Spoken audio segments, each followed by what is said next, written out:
Well, ito na ang pantapal sa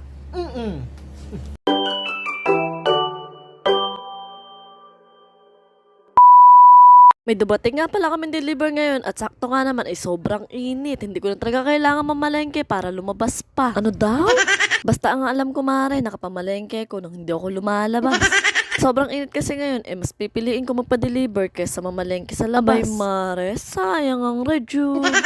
Kahapon ko nga lang to in-order at na-deliver naman nila kagad. Legit supplier kasi sila mare at pre-delivery pa. Pagkadating nga nila ay inabot na sa akin yung resibo. Chinek na nga namin kung ilang box at plastic yung dala nila at baka nasama ka din.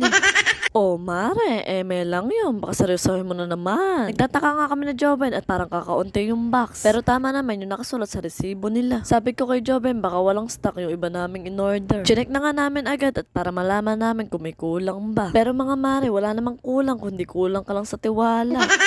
Mas mainam talaga pag nagtutulungan kayo mag-asawa, mas napapabilis yung trabaho nyo. Gaan ng buhay mare, nakita naman paupo-upo na lang ako. Bang itong itsa, naging kengkoy na. Nagulat na lang talaga ako sa kanya mare at may pa-commercial pa siya. Nakita nyo naman, sinayawan pa talaga yung napkin. Hayaan mo, pag kinuha ka na lang endorser, itatry natin sa'yo yan. Oh, sa mga nais pong kumuha kay Joven para magpa-promote ng product, available po si Joven. I-chat nyo na lang po ako dito sa page ko at magre-reply po ako sa inyo kagad. Hindi pa nga kami natatapos mag-check dyan pero yung anak ko nakasumpong na. Oh no!